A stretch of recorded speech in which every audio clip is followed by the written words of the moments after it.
அடுத்து synchronous generatorல part 6 numerical. So இப்போ 16th problem பார்க்கலாம். இது பார்த்தீங்கன்னா கேட் ப்ராப்ளம் 1999ல கேட்ட problem. A three-phase alternator is wound with 60-degree phase spread armature winding and develops 300 kVA.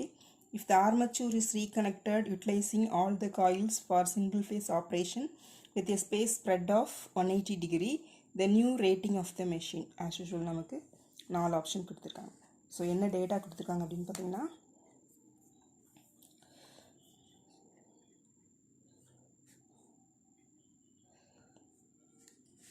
Face spread, அதாவது m beta. இது பார்த்தீங்கன்னா நம்ம இதில் யூஸ் பண்ணிப்போம்னா டிஸ்ட்ரிபியூஷன் ஃபேக்டரில் யூஸ் பண்ணி sine m beta by 2 divided by m sine beta by 2. அந்த m beta தான் ஃபேஸ் ஸ்ப்ரெட். அது என்ன கொடுத்துருக்காங்கன்னு பார்த்தீங்கன்னா 60 டிகிரி அப்படின்னு கொடுத்துருக்காங்க. கேவி என்ன கொடுத்துருக்காங்க அப்படின்னா 300. அடுத்து அதை சேம் மெஷினே நமக்கு சிங்கிள் ஃபேஸாக ரீவவுண்ட் பண்ணியிருக்காங்க. இப்போ என்ன ஆகுதுன்னா சிங்கிள் ஃபேஸாக ஆக்கும்போது நமக்கு இந்த எம்பீட்டா அந்த ஸ்பேஸ் ஸ்ப்ரெட் எவ்வளோ ஆகுதுன்னா 180 டிகிரி. இப்போ நியூ ரேட்டிங் என்ன, அதாவது ஸ்பேஸ் ஸ்ப்ரெட்டை சேஞ்ச் பண்ணும்போது நமக்கு ரேட்டிங் மாறும். ஸோ நியூ ரேட்டிங் எவ்வளோன்னு கேட்டிருக்காங்க. நமக்கு என்ன ரேட்டிங் கொடுத்துருக்காங்கன்னா 300 kVA. இந்த 300 kVAக்கு பதிலாக நியூவாக என்ன ரேட்டிங், அதுதான் 4 ஆப்ஷன் கொடுத்துருக்காங்க. ஸோ நமக்கு இங்கே என்ன ஆகும் அப்படின்னா இந்த பேராமீட்டர், அதாவது எம் பீட்டா சேஞ்ச் ஆச்சுன்னா எது சேஞ்ச் ஆகும், நமக்கு கேடி சேஞ்ச் ஆகும். ஸோ கேடி சேஞ்ச் ஆகும். கேடி சேஞ்ச் ஆச்சுன்னா அடுத்து நமக்கு என்ன ஆகும், இஎம்எஃப் இன்டியூஸ்ட் வோல்டேஜ் இ வந்து சேஞ்ச் ஆகும்.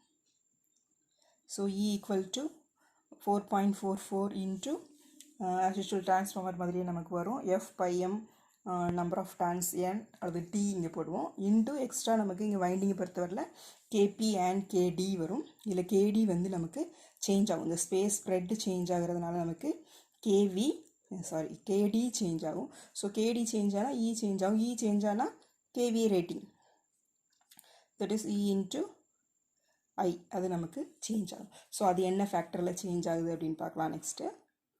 ஸோ ஃபஸ்ட்டு கேஸில் KD1 அப்படின்னு வச்சுக்கணும். 3 ஃபேஸாக இருக்கும்போது நமக்கு KD1 அப்படின்னு கண்டுபிடிக்கலாம். KD1 கண்டுபிடிக்க நமக்கு ஸ்பேஸ் ஸ்ப்ரெட், அதாவது என் பீட்டா இவ்வளோனா 60 டிகிரின்னு கொடுத்துருக்காங்க. அதாவது 60 டிகிரியில் நமக்கு 5/3. அதுமாதிரி செகண்ட் கேஸில் நமக்கு என் பீட்டா இது வந்து 3 ஃபேஸாக இருக்குது ஃபஸ்ட்டு கேஸில்.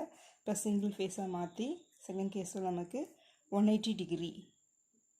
ஸோ நமக்கு எவ்வளோ வரும் 5, that is 180 டிகிரி.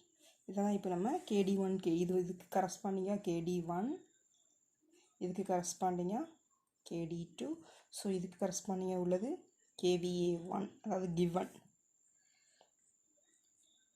KD, அது எதுக்குன்னா E, ஸோ KVA1 E1. அதேமாதிரி இதில் E2 வேரியேஷன் நமக்கு KVA2 வந்து நியூ வேல்யூ கிடைக்கும். ஸோ இப்போ KD1 அப்படி என்னன்னு பார்த்துக்கலாம். ஸோ ஃபைனலாக நம்ம எப்படி ரிலேட் பண்ணலாம் அப்படின்னா KVA1 ப்ரப்போர்ஷனல் டு E1, அதாவது proportional to KD1 distribution factor 1. அதே மாதிரி KVA2 வந்து proportional to E2 proportional to distribution factor 2. இதுதான் ஃபைனலாக நம்ம இது ரெண்டையும் தான் நம்ம யூஸ் பண்ண போகிறோம். ஸோ இப்போ KD1க்கு ஃபார்முலா. ஸோ KD1 நமக்கு இந்த ஃபார்முலா நமக்கு நான் ஜென்ரலாக formula sine n beta by 2 divided by n sine beta by 2. So நமக்கு என் பீட்டா இங்கே என்ன வருது, சைன் என் பீட்டா நமக்கு 5/3 பை 2. அதுமாதிரி இதை வந்து சிம்பிளிஃபை பண்ணியிருப்போம். அதாவது வென் பீட்டா இஸ் ஸ்மால் அப்படின்னு சொல்லிட்டு நமக்கு ஒரு சிம்பிளிஃபிகேஷன் கொடுத்துருப்பாங்க அப்படின்னா இந்த கேஸை அதான் இங்கே யூஸ் பண்ணியிருக்காங்க. N sine beta by 2 approximately equal to N beta by 2, அதான் நம்ம யூஸ் பண்ண போகிறோம். ஸோ இங்கே என் பீட்டா தான் நமக்கு தெரியும். அதனால் இந்த அப்ராக்சிமேஷன் பீட்டா சின்னதாக இருக்கும்போது இதை அப்ராக்சிமேட் பண்ணியிருப்பாங்க. இந்த N sine beta by 2 approximately equal to N beta by 2, அதை தான் நம்ம யூஸ் பண்ண போகிறோம். So N beta equal to நமக்கு 5/3 by 2, so 1/2. ஸோ இதை சிம்பிளிஃபை பண்ணோம் அப்படின்னா நமக்கு என்ன வரும்? இங்கே பார்த்தீங்கன்னா சைன் மேலே 5/3, அதாவது 60, அகைன் 2/sin 30 அப்படின்னா இது வந்து 1/2 இருக்கும். அதே மாதிரி இங்கே 5/6. ஸோ ஃபைனலாக நமக்கு சிம்பிளிஃபை பண்ணிங்கன்னா 3/5. த சேம் திங் KD2 கண்டுபிடிக்கலாம். இதே சேம் வேல நம்ம KD2 கண்டுபிடிக்கலாம். அதாவது சைன் நமக்கு என்னது 5/2, n beta equal to 5, so 5/2 divided by n beta by 2, again n beta by 2, so n beta equal to 5 divided by 2, so sin 90 equal to 1 divided by 5/2 போட்டோம் அப்படின்னா நமக்கு 2/5 கிடச்சிரும். ஸோ இப்போ என்ன நமக்கு first KVA 1 proportional to KD1, அதாவது first நமக்கு கொடுத்துருக்க KVA எவ்வளோ கொடுத்துருக்காங்க? 300 KVA proportional to 3 divided by 5. So நமக்கு இப்போ KVA 2 proportional to 2 divided by 5. So இது வந்து KVA 2 கண்டுபிடிச்சோம் அப்படின்னா, ஸோ இது வந்து equation 1, இது equation 2. ஸோ 2 divided by 1 அப்படின்னு போட்டோம் அப்படின்னா KVA 2 divided by 300 equal to 2 divided by 5, அதுக்கப்புறம் into 5/3. ஸோ நமக்கு இதிலிருந்து KVA கண்டுபிடிச்சி 300 அங்கே கொண்டு போய் மல்டிப்ளை பண்ணால் KVA 2 எவ்வளோ வரும்? 2/3 into 300. ஸோ 3 இங்கே ஒரு 100, ஸோ 2 into 100 நமக்கு 200. ஆன்சர் வந்து 200 வரும். So KVA 2 equal to 200. So இது எந்த ஆப்ஷனோட மேட்ச் ஆகுது அப்படின்னு பார்க்கலாம். ஸோ நமக்கு ஆப்ஷன் பி தான் கரெக்ட் ஆன்சர். அடுத்தது சிங்க்ரோனஸ் ஜென்ரேட்டரில் 17வது ப்ராப்ளம். இது பார்த்தீங்கன்னா கேட் 2000 கேட்ட problem. A single phase 2000 volt alternator has armature resistance and reactance of 0.8 ohm and 4.94 ohm respectively. The voltage regulation of the alternator at 100 amps load at 0.58 leading power factor is. So நமக்கு என்ன கேட்டிருக்காங்க அப்படின்னா voltage regulation கேட்டிருக்காங்க. So என்ன data கொடுத்துருக்காங்க அப்படின்னு பார்த்தீங்கன்னா B, இதை ஒன்று கவனிக்கணும், சிங்கிள் ஃபேஸ் கொடுத்துருக்காங்க. ஸோ இது ஃபேஸ் வோல்டேஜ் தான், நமக்கு லைன் வோல்டேஜ் கிடையாது. ஸோ அது important point.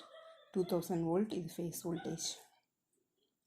So resistance value 0.8 ஓம் கொடுத்துருக்காங்க அண்ட் ரியாக்டன்ஸ் வேல்யூ 4.94 ஓம். என்ன கேட்டிருக்காங்க அப்படின்னா பர்சன்டேஜ் ரெகுலேஷன் எவ்வளவு எப்போ அப்படின்னு கேட்டிங்கன்னா லோட் கரண்ட் வந்து 100 ஆம்ஸாக இருக்கும்போதும் பவர் ஃபேக்டர் 0.8 லீடிங்கில் இருக்கும்போது நமக்கு என்னன்னு கேட்டிருக்காங்க. ஸோ நம்ம வோல்டேஜ் ரெகுலேஷன் ஃபார்முலா என்ன? ரெகுலேஷன் ஈக்குவல் டு இ, அதாவது மேக்னிடியூட் தான், E minus V divide by V இதான் நமக்கு ஃபார்முலா. பர்சன்டேஜ்னால் இன்ட்டு 100. ஸோ இப்போ நம்ம வி கொடுத்துருக்காங்க, இ கரண்ட் இருக்குது, நமக்கு இ தெரியாது. ஸோ இ தான் முதல்ல கண்டுபிடிக்கணும். ஸோ இக்கு என்ன formula? Vector equal to v plus IA ZS. So நமக்கு வி எவ்வளவு? 2000 ப்ளஸ் கரண்ட் எவ்வளோ கொடுத்துருக்காங்க? 100.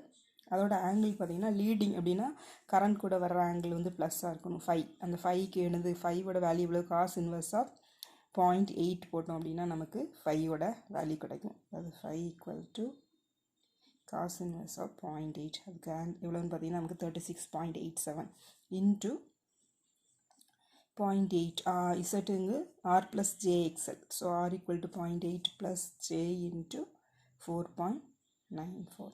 இதுதான். இது நம்ம வந்து என்ன பண்ணணும், இதில் இது போல் காஸ் இன்வர்ஸ் ஆஃப் 0.8 போட்டிங்கன்னா இந்த இடத்துல உங்களுக்கு 36.87 வரும். ஸோ இதையும் போலார் ஃபார்ம் பண்ணி ரெண்டையும் மல்டிப்ளை பண்ணி அதுக்கப்புறம் திருப்பி ரெக்டாங்குலர் ஃபார்முக்கு மாற்றி இதோட ஆட் பண்ணணும். அப்படி தான் நீங்கள் கால்குலேட்டரில் பண்ணிவிட்டு ஃபைனலாக நீங்கள் இதை சிம்பிளிஃபை பண்ணி ஆன்சர் கண்டுபிடிச்சிங்க அப்படின்னா உங்களுக்கு ஆன்சர் 1774.016 ப்ளஸ் இது வந்து ரெக்டாங்குலர் ஃபார்மில் J446 கிடைக்கும். இது போலார் ஃபார்மில் மேக்னிடியூட் பார்த்திங்கன்னா 1829.22, ஆங்கிள் எவ்வளோன்னு பார்த்தீங்கன்னா 14.11. ஸோ இப்போ நம்ம இந்த இ வேல்யூ கிடச்சாச்சு, வி நமக்கு தெரியும். So E minus V by V into 100 போட்டோம்னா நமக்கு ரெகுலேஷன் கிடச்சிரும். ஸோ இப்போ நமக்கு regulation percentage regulation equal to E எவ்வளவு? 1829.22 minus 2000 divided by 2000 into 100. So இங்கே என்னென்னு பார்த்தீங்கன்னா இது 2000 இது கம்மியாக இருக்குது. ஸோ நமக்கு நெகட்டிவ் வோல்டேஜ் ரெகுலேஷன் கிடைக்கும். எப்போ நெகட்டிவ் கிடைக்கும் அப்படின்னு பார்த்தீங்கன்னா உங்களுக்கு லீடிங் பர்ஃபெக்டாக நமக்கு என்ன கொடுத்துருக்காங்க அப்படின்னா லீடிங் பர்ஃபெக்டாக. ஸோ நமக்கு நெகட்டிவ் வோல்டேஜ் ரெகுலேஷன் கிடைக்குது. ஸோ இதை சிம்பிளிஃபை பண்ணிங்கன்னா -0.085 to 100, அதாவது -8.5%. இதான் நமக்கு ஆன்சர். ஸோ நமக்கு ஆப்ஷன் பி தான் கரெக்ட் ஆன்சர்.